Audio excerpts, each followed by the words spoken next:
Just like his approval ratings, Joe Biden's bike riding efforts are taking a fall. New data put the crisis at America's southern border in a new light. Plus, the governing body for international swimming has taken a big move for women's sports. All that and more. I'm Bobby Eberle. This is a 13-minute news hour. God bless the United States of America.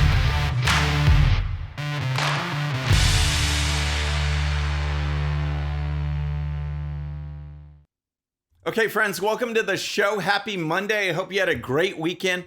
If you're new to the show, thank you so much for tuning in. We're going to start with Joe Biden because it appears that his approval ratings are not the only thing that's falling. Over the weekend, Biden was once again at the beach enjoying the good life while the rest of us are suffering through sky-high inflation, rocketing gas prices, and shortages on a growing number of necessities. He went for one of his bike rides that the press loves to arrange for videos and photo ops, but this time, just like his approval ratings that I mentioned, Joe Biden went down.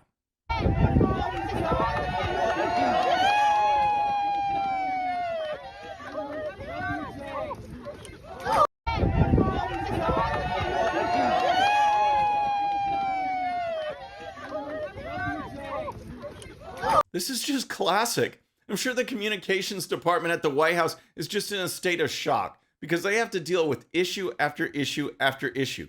Biden zones out and stares off into space. He says things that need immediate correction from the White House. He's failing on every single issue. But they're probably sitting around thinking, things are bad, but at least he didn't do something like fall off his bike.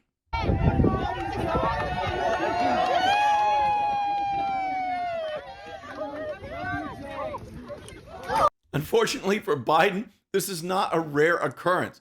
He had to wear a boot for weeks after tripping over his dog and breaking his foot. And we all know how Biden is when it comes to Air Force One. Here's a clip from March of 2021. All right, so there goes Joe Biden. He's had this crazy week. We got border crisis. We got China. We got Russia. All he wants to do is get out of there. Just a few steps to go. Let's get going. There he goes, up the steps. Whoa, it's a little windy. Uh-oh. Whoa, there's one. There's two. There's three. He's down. He is down. Uh-oh. He better use two hands. He better use two hands for the rest of this. Man, what a week Joe Biden has had. Let's give a little salute. There he goes. All right, let's get out of here. Oh my gosh. And here's the thing. Biden has an ongoing battle with Air Force One. Just a few weeks ago, when Biden was doing his appearance on Jimmy Kimmel, he tripped on the steps again. However, this latest accident has brought out the full force of international trolls. Comedian Rob Schneider posted a classic that sums up the entire Biden administration. Running the country is like riding a bike. And how about this video that was shared from Donald Trump Jr.?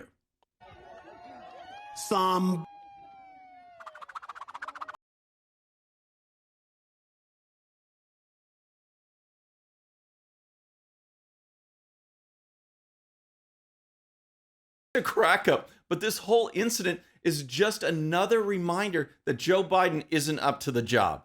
The American people have no confidence in him to lead on any issue. And here's the thing. You can completely set aside the fact that this weekend Biden fell off his bike. Just put that aside for a second. Because also this weekend, when asked about Chinese tariffs, Biden said this. How soon are you talking to Xi? I ain't telling you. Have you made up your mind on China tariffs, sir? We're in the process of doing that. You're lifting the tariffs? We're in the process of making up my mind. Okay. We're in the process of making up my mind. That's what Biden said regarding a decision on Chinese tariffs. We are in the process of making up my mind. I wish there'd be a follow-up on this. How many people does it take to make up Joe Biden's mind? Do they meet often? This is about tariffs on China. But what else do they decide for Biden? We are tired of talking to the dummy on the knee. Who are the ventriloquists? All joking aside, if Biden says other people are making up his mind, shouldn't we know who those people are? Let me know in the comments. All right, next let's talk about the crisis at the southern border. But first, if you're new to the show or haven't subscribed yet, regardless of platform, just search out my name, hit that subscribe button, make sure notifications are turned on. That way you can follow the show and help us grow. Okay, next let's talk about the ongoing surge of illegal border crossings that exploded once Joe Biden was sworn into office. There is no doubt that once Joe Biden was in, the word got out that America's southern border would be wide open. Why would Biden do this? Well, there's a couple of reasons. First is the left-wing Saul Alinsky playbook that says promote chaos and disorder. Break down the structures and traditions that make America unique. Push aside patriotism. Allow a flood of illegal aliens. Stop pushing assimilation and American pride. The other reason is that the Democrats think they'll get a flood of new voters because those coming from Central and South America will vote for Democrats, and because open borders policies will be supported by Hispanics already in the country. Well, we'll get to that second part in just a bit. But let's focus on the flood of illegals and just how bad things have become. The left tries to say, oh, these people are asylum seekers, people who are actually fleeing political oppression. We know that's flat out false. Most are not real asylum seekers, and the left downplays the fact that drugs are being smuggled into the country. Human beings are being traded and sold across the border. And what about people that want to do harm to Americans? The number of people apprehended at the southern border who are on the terror watch list has skyrocketed. This is for our southern border. Brand new CBP numbers showing arrests on the terrorist screening database. So far for fiscal year 2022, which still has 4 months left, there have been 50 of these arrests by Border Patrol on the TSDB. You take a look at the years prior to that, that's up big over fiscal year 2021, which was 15, fiscal year 23, fiscal year 19, 0, then 6, then 2. You get the picture there. Take a look at the trend. These last couple of years, the number of these TSDB arrests have exploded. Remember when the border surge started and Joe Biden and the entire White House team said, oh, it's just seasonal, it'll stop? Well, it hasn't. And as you can see from the data, the number of really bad people trying to get in is staggering compared to when Trump was in office. 50 apprehensions so far this year, 15 last year. The previous 4 years combined, there were 11. This is not seasonal, folks. This is not normal. This influx of bad guys is a direct result of Biden's policies. Here's more. Highlighting those terror watch list numbers, it's extra concerning considering the fact that multiple CBP sources tell me just since October, there have been more than 440,000 known gotaways here at our southern border. You do the math on that, that averages out to about 1,800 people slipping past our agents every day. The question is, who are those people? 1,800 people every single day. That's how many are estimated to just be out there, crossing the border and escaping into the country. We have no idea who they are or what they might do. And there's this other side. The far left strives for open borders. They think that by opposing open borders, the left can label us as racist and use that to strengthen their hold on Hispanic voters. Well, we are seeing the exact opposite. Is it any wonder that the Hispanic exodus from the Democrats is so pronounced along Texas's southern border? The Democrats actually thought that just because someone is a Hispanic American, that he or she would be okay with lawlessness, crime, drugs, gangs, human trafficking. In fact, Hispanics are turning their backs on Biden and the Democrats. Florida 27, this is the Miami-Dade area. It went from being Clinton by 19 in 2016 to Biden by just 3 in 2020. Texas 15, that is on the Mexico border. Clinton 16 to Biden plus 2. Arizona, this is the Tucson area. So Arizona is a place that some Democrats say think that helped Biden win that state. Absolutely. It went from Clinton 29 to Biden 27. So not a huge shift, but still, in Texas and in Florida, there are big erosions happening. A recent poll found Hispanic support for Biden was at 26%. That was the lowest rating in the poll of any ethnic or demographic group. We also saw what happened last week with the special congressional election in Texas's 34th congressional district. Republican Maya Flores became the first Mexican-born congresswoman to serve in the U.S. House by winning the election by 8 points in an 85% Hispanic district. So, while the Democrats keep pushing open borders, they are losing the very people they were pandering to. All right, next let's talk about a new ruling that actually helps women's sports after a word from our sponsor. Listen, The last time the economy looked like this, the stock market tanked 50%. The US dollar lost 46% of its value. Yet while the US economy collapsed and inflation ran through the roof, the price of gold shot up 1,300%, and silver skyrocketed over 2,400%. Bobby Eberle here to ask you, can you afford to miss what could be the biggest gold and silver boom of our generation? That's why I want you to call GOLDCO at 855-700-6173. Because when you do, you'll not only get the chance to protect your retirement savings with gold and silver, as one of my listeners, you could get $10,000 or more in free silver just for doing it. This is a rare opportunity, so don't miss out. Call 855-700-6173. That's 855-700-6173.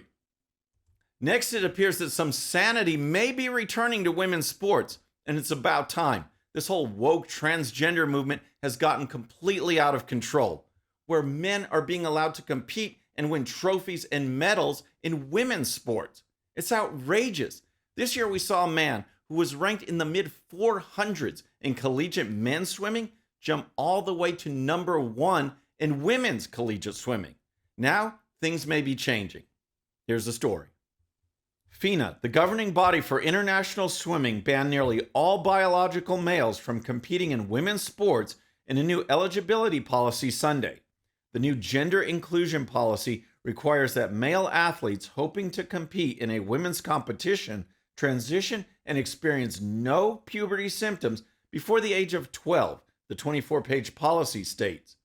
The policy, which is slated to take effect Monday, states that athletes must have testosterone levels steadily below 2.5 nanomoles per liter.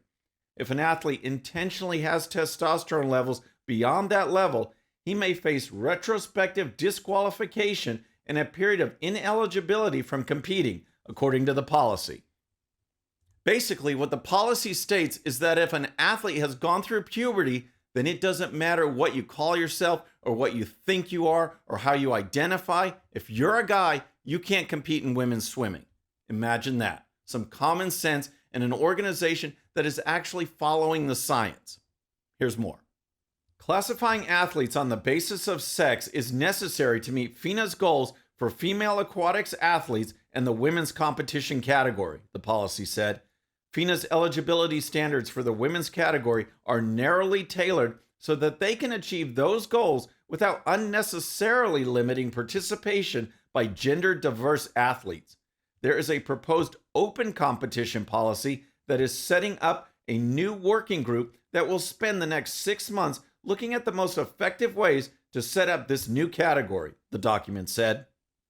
In addition to the proposed open category, transgender men, those folks who are actually women but say they are men, they can still compete in men's swimming. Basically, the governing body said, have at it and good luck. What this all means is that Leah Thomas's 15 minutes of fame for dominating in women's swimming while still being a man may now be hitting the 14-minute, 59-second mark. Now, if we can just apply this to other sports and girls' locker rooms and restrooms, then we really will be starting to get on track. All right, next let's talk about a disturbing trend we are seeing in society, and that is Americans' belief in God. We know Joe Biden's approval ratings keep falling, but the number of Americans who believe in God keeps falling as well. In fact, according to the Gallup organization, their latest poll shows that Americans' belief in God has hit a record low. Here's the story. Fewer Americans than ever believe in God, a new Gallup poll reported Friday morning. The new figure of 81% of Americans who say they believe in God is down 6 percentage points from 2017 and 11 points from a 2011 poll. But fewer than half of those who say they believe in God, 42% according to Gallup, say that God hears and responds to prayers.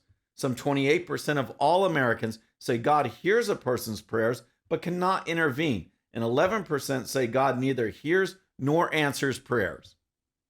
It's just stunning. Belief in God is down 6 points in just 5 years, and 11 points since 2011. It's stunning, but what do you expect when God is pushed out of schools and media and government? It really makes me sad when people don't understand the power of God and of prayer. Last week, I just want to share this with you. I became chairman of the Fort Bend County Republican Party here in Texas. I was driving in my car on the day that I became chairman, and I received a phone call. The guy who called offered congratulations and well wishes, and it was just a very nice call. But then he said he'd like to pray for me right then on the phone. So I pulled over and we prayed, and it was one of the most moving and powerful experiences I have felt in a long time, and I'm thankful for that. But with the push by the radical left, more and more people are turning away. Here's more. The decline among those who say they believe in God comes on the heels of a 2021 Gallup survey showing 47% of Americans were members of a church. The first time that number has fallen below 50%, the pollster said. Gallup said the demographic segments with the largest decline in faith are also the groups that are currently least likely to believe in God at all. The groups with the largest declines are also the groups that are currently least likely to believe in God. Liberals 62%, young adults 68%, and Democrats 72%. The polling firm said belief in God is highest among political conservatives, 94%, and Republicans, 92%. Gallup asserted this finding shows religiosity is a major determinant of political divisions in America, and that makes sense. One of the prime targets of communist takeovers of countries is religion. Purging of God is necessary so that the only thing people have is the government. That is why today's radical left in America is so hostile to religion. If you can destroy our pillars of faith, family, freedom, and patriotism, then the left knows it can thrive in that vacuum and set up its new religion of power and control. Friends, that's our show for today. I hope you enjoyed it. And don't forget, if you're new to the show or haven't subscribed yet, regardless of platform, just search out my name, hit that subscribe button, make sure notifications are turned on. That way you can follow the show and help us grow. Thank you so much for tuning in. Our next show is going to be Friday evening at the usual time, 6:30 p.m. Central. Until then, I'm Bobby Eberle. This is a 13-minute news hour.